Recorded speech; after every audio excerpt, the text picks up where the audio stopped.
Pada pagi ini saya ingin menyampaikan bahwa jumlah daripada PSM Kota Samarinda saat ini sudah mencapai 380 orang. Nah, namun yang terdaftar di Dinas Sosial baru 360 karena yang 20 ini ada yang belum mengikuti pelatihan dasar.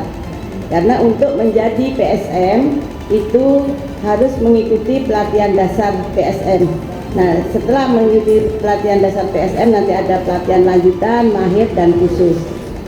Itu yang ada di PSM. Nah, mekanisme pemilihan PSM atau keikutsertaan keanggotaan PSM adalah masyarakat. PSM itu masyarakat yang terpanggil hatinya untuk melakukan kegiatan sosial dalam rangka membantu orang-orang yang mengalami masalah sosial. Mekanismenya adalah masyarakat tersebut melapor kepada ketua PSM kelurahan. Ketua PSM kelurahan melapor kepada Ibu Lurah untuk diusulkan mengikuti pelatihan dasar di Dinas Sosial. Nah, setelah mendapatkan pelatihan dasar dan mendapatkan sertifikat, barulah warga masyarakat tersebut dikatakan sebagai PSM dan bisa dibuatkan SK atau ditambahkan di SK kelurahan. Nah, PSM ini berjenjang. PSM itu sendiri adalah individunya, sementara untuk mengikat, mempersatukan PSM-PSM di kelurahan itu dibentuk Ikatan Pekerja Sosial Masyarakat tingkat kelurahan. Setelah terbentuk tingkat kelurahan, kemudian dibentuk lagi tingkat kecamatan dari kumpulan-kumpulan kelurahan. Nah, kemudian dari kumpulan-kumpulan kecamatan itu dibentuk tingkat kota sehingga sampai ke provinsi dan tingkat pusat. Itu tujuannya dibentuknya Ikatan Pekerja Sosial Masyarakat.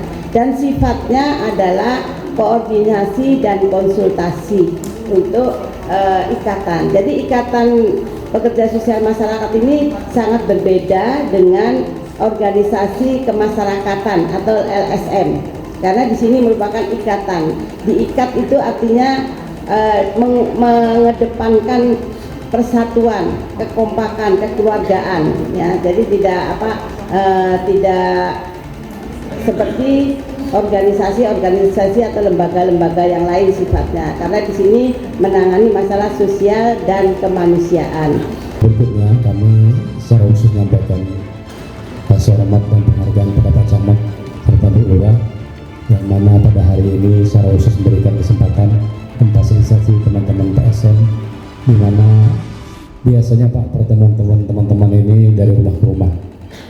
Nah, alhamdulillah pada kesempatan kali ini kita diberi kepercayaan, diberi fasilitas untuk bisa bertemu di tempat ini. Oleh karena itu ini satu kebanggaan bagi kami, dan mudah-mudahan ke depannya juga nanti teman-teman PSM melalui PSM kota ini bisa membangun komunikasi lebih baik lagi dengan pemerintah kecamatan dan kelurahan, karena biar bagaimanapun fokus ataupun lokasi pekerjaan ataupun objek yang kita tangani adalah masyarakat yang berada di wilayah kelurahan dan kecamatan. Oleh karena itu antara dua sisi ini, satu sisi Bapak Ibu sebagai potensi sumber kesejahteraan sosial yang memang secara alamiah ya tumbuh dan keinginan dari hati sendiri, tidak dipaksa, karena kita dengar tadi dari Mas PSM juga begitu, artinya kehadiran kita, keinginan kita untuk menangani atau membantu persoalan lingkungan kita itu bukan tumbuh dari keinginan yang dipaksakan oleh institusi tertentu, apalagi dinas sosial. Begitu Bu ya. Bapak Ibu sekalian yang saya hormati, sesuai dengan namanya, PSM ini adalah seseorang individu yang mempunyai jiwa pengabdian sosial dan punya kemampuan. Tadi Pak Pembina sudah menyampaikan ini pekerjaan yang bisa dilakukan oleh semua orang. Kalau saya malah sebaliknya, rasa-rasanya susah untuk mendapatkan seorang pekerja sosial, karena ini pekerja atau seseorang individu yang punya kepedulian sosial yang tinggi, yang tanpa pamrih melihat masyarakat, kelompok yang memang memerlukan bantuan, lalu dengan penuh kepedulian dan keikhlasan untuk membantu. Rasa-rasanya ini, dan apalagi pekerja sosial ini sampai dengan saat ini belum ada insentif dari pemerintah. Ini luar biasa sebetulnya ini, Bapak Ibu sekalian.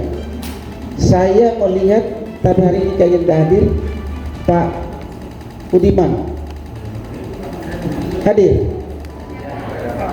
Di usia seperti itu masih aktif. Rasa-rasanya saya ini terbiasa juga di organisasi, tapi organisasi seperti ini, organisasi yang insya Allah betul-betul menjadi lapangan amal ibadah bagi Bapak Ibu sekalian yang bernilai di sisi Allah Subhanahu wa taala.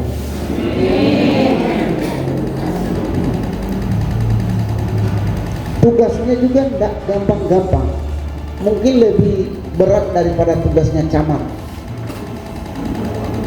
Ini sebagai fasilitator, sebagai broker, sebagai advokator, mediator, tortor ya namanya. Fungsi ini semua luar biasa. Bapak Ibu, menjadi mediator juga itu bukan gampang. Karena ya kalau orang sehat-sehat saja, kalau orang yang berkelahi, walaupun tadi sudah disampaikan Pak Pembina bahwa memang ada tugas-tugas yang semestinya dilakukan oleh instansi, dalam hal ini dinas sosial, tetapi karena mungkin begitu pedulinya Bapak Ibu sekalian, ketika melihat misalnya ada kekerasan terhadap anak di lingkungan Bapak Ibu sekalian, lalu tiba-tiba langsung naluri pekerja sosial ini timbul dan langsung ke sana. Risikonya juga bukan tidak, mungkin tidak ada, besar risikonya.